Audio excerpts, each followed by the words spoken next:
तो जैसे कि लास्ट एपिसोड में हमने देखा था, जो शो यान होता है वो अपने मन में सोचता है कि ये जो डिवाइन चार्ट है ये दूसरे वर्ल्ड के अंदर मुझे मेरे मास्टर ने दिया था, तो क्या मुझे इसका यहाँ पर यूज करना चाहिए। अगर इस डिवाइन चार्ट टेक्निक की बात की जाए तो इसे मेरे मास्टर सुन पोंग ने क्रिएट किया था, जो कि एक काफ़ी पावरफुल टेक्निक है जिसके अंदर की कल्टीवेशन करने के लिए हमें बहुत ही ज़्यादा एक पावरफुल क्यूआई की ज़रूरत होती है। और जब मेरे मास्टर ने मुझे ये टेक्निक दी थी तो उस टाइम पर मेरी जो पावर थी वो काफ़ी ज़्यादा बढ़ गई थी, और अगर मुझे कुछ और टाइम मिलता तो हो सकता था कि मैं इस कल्टीवेशन रियलम के पिनेकल पर पहुंच सकता था।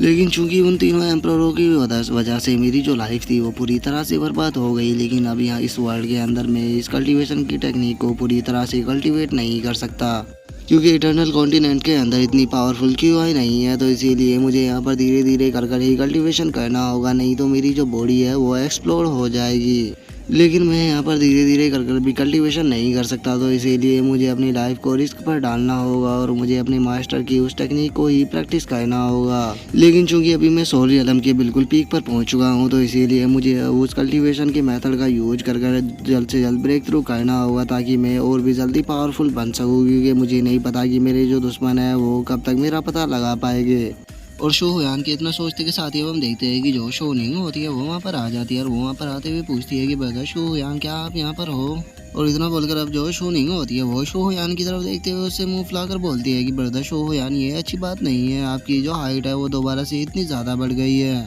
आपने मुझसे वादा किया था कि हम दोनों साथ में बड़े हो गए, लेकिन आपको देखो आपने अपनी हाइट को मुझसे ज़्यादा बढ़ा लिया, ये बिल्कुल भी फेयर नहीं है। और अब इतना बोलकर जो शो नहीं होती है वो गुस्सा करने लग जाती है। और अब उसकी ऐसी प्यारी प्यारी बातें सुनकर जो शो हुयान होता है वो भी हंसने लगता है, और वो हंसते हुए उसे बोलता है कि ठीक है चलो अब मुझे ये बताओ कि जो तुम्हारी कल्टीवेशन है वो कैसी चल रही है।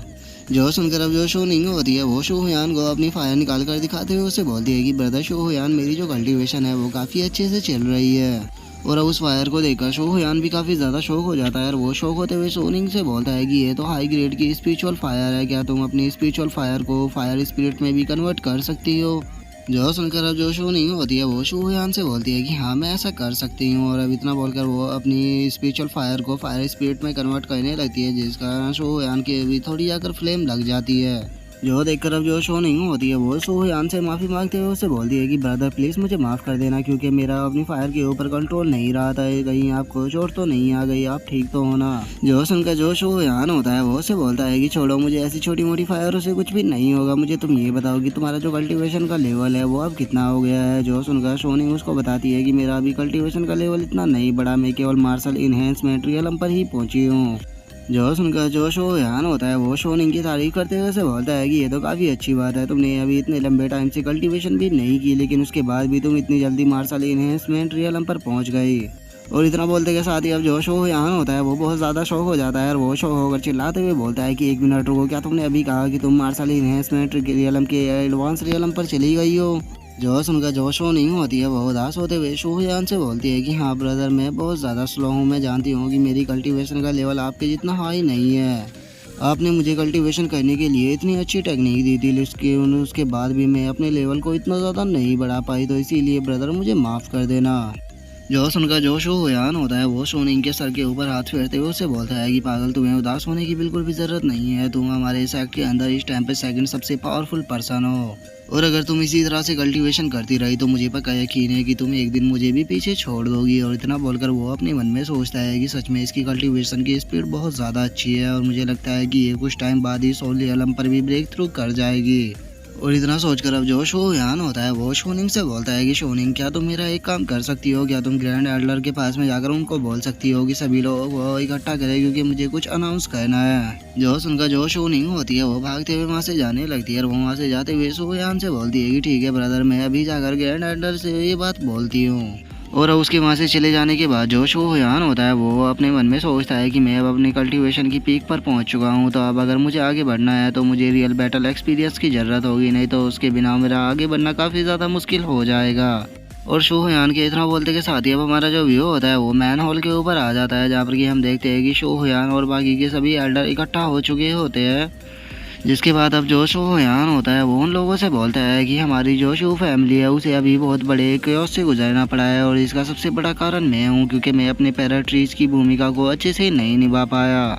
तो इसीलिए आज मैंने ये डिसाइड किया है कि मैं अपनी पैराट्रीज की जो पोजीशन है उसे छोड़ दूंगा और यहाँ पर जो भी सबसे सूटेबल पर्सन है उसे न्यू पैराट्रीज बनाऊंगा। और शोहयान के इतना बोलते के साथ ही अब जो ग्रेट एल्डर होता है वो खड़ा होते हुए शोहयान से बोलता है कि पैराट्रीज हम आपकी इस बात को मानने के लिए बिल्कुल भी तैयार नहीं है, क्योंकि आप हमारे सेक्ट के सबसे बेस्ट पैराट्रीज है, क्योंकि आपके कारण ही जो शू फैमिली है वो सबसे स्ट्रॉन्ग फैमिली बन पाई है। और ग्रेट एल्डर के इतना बोलते के साथ ही अब जो फोर्थ एल्डर होता है वो शोहयान से बोलता है कि पैराट्रीज मैंने सुना है कि जो डिवाइन बीस्ट है वो आपके द्वारा ही लाया गया है, इसीलिए हान फैमिली का जो पैराट्रीज था उसने शैडो सेक्ट के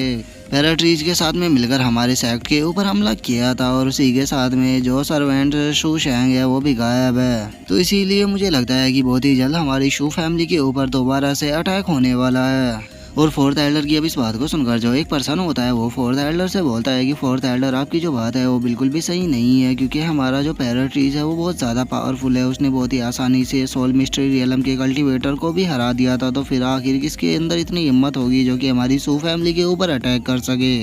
जो सुनकर अब जो फोर्थ एल्डर होता है वो हंसते हुए उस पर्सन से बोलता है कि तुम यंग होने के साथ में काफ़ी ज़्यादा एरोगेंट भी हो, आगे तुम्हारे अंदर इतनी हिम्मत कैसे आ गई जो कि तुम यहाँ पर इस तरह से बात कर सको। क्या तुम नहीं जानते कि जो नोवेल फैमिली है उन्हें पहले ही पता लग चुका है कि जो डिवाइन बीस्ट है वो हमारी फैमिली के अंदर ही है, और अब ये बहुत ही जल्द हमारी फैमिली के ऊपर अटैक करने वाले हैं और उनके पावर इतनी ज़्यादा है कि वे हमारी फैमिली को कुछ ही पल में ख़त्म कर देंगे। क्योंकि अगर तीनों बड़ी फैमिली के लोगों की बात की जाए तो उनके जो आउटर डिसाइपल होते हैं उनकी भी पावर का लेवल कम से कम मार्शल इन्हेंसमेंट रियलम होता है। जो सुनकर अब जो वो पर्सन होता है वो फोर्थ एल्डर से बोलता है कि फोर्थ एल्डर कहीं तुम उन लोगों से डर तो नहीं रहे हो। जो सुनकर फोर्थ एल्डर को भी अब गुस्सा आ जाता है और वो गुस्से में उससे बोलता है कि आखिर तुम कहना क्या चाह रहे हो। जो सुनते के साथ ही अब जो शोहयान होता है वो खड़ा होते हुए बोलता है कि तुम दोनों शांत हो जाओ, फोर्थ एल्डर जो भी कह रहे हैं उनकी बात में पॉइंट है, क्योंकि जो हमारी शू फैमिली है वो हमारी सिटी की सबसे पावरफुल फैमिली बन चुकी है, लेकिन उसके बाद भी बहुत सारी ऐसी फैमिली है जो कि हमारी फैमिली से बहुत ज़्यादा पावरफुल है। तो इसीलिए यहाँ पर मैंने डिसाइड किया है कि जो ग्रेट एल्डर है वो हमारी शू फैमिली के न्यू पैराट्रीज होगी और मैं यहाँ से बाहर जाऊँगा ताकि मैं प्रैक्टिस कर सकूँ और प्रैक्टिस करने के बाद और भी ज़्यादा पावरफुल बन सकूँ।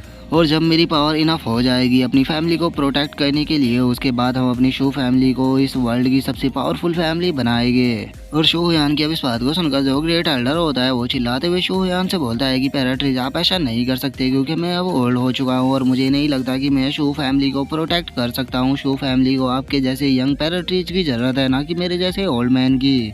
जो सुनकर जो शोहयान होता है वो मुस्कुराते हुए पैराट्रीज से बोलता है कि पैराट्रीज आपको मेरे सामने झूठ बोलने की कोई भी ज़रूरत नहीं है, क्योंकि मैं आपकी स्किल के बारे में बहुत ही अच्छे से जानता हूँ और मैं जानता हूँ कि आप शू फैमिली को बहुत ही अच्छे से प्रोटेक्ट कर सकते हो।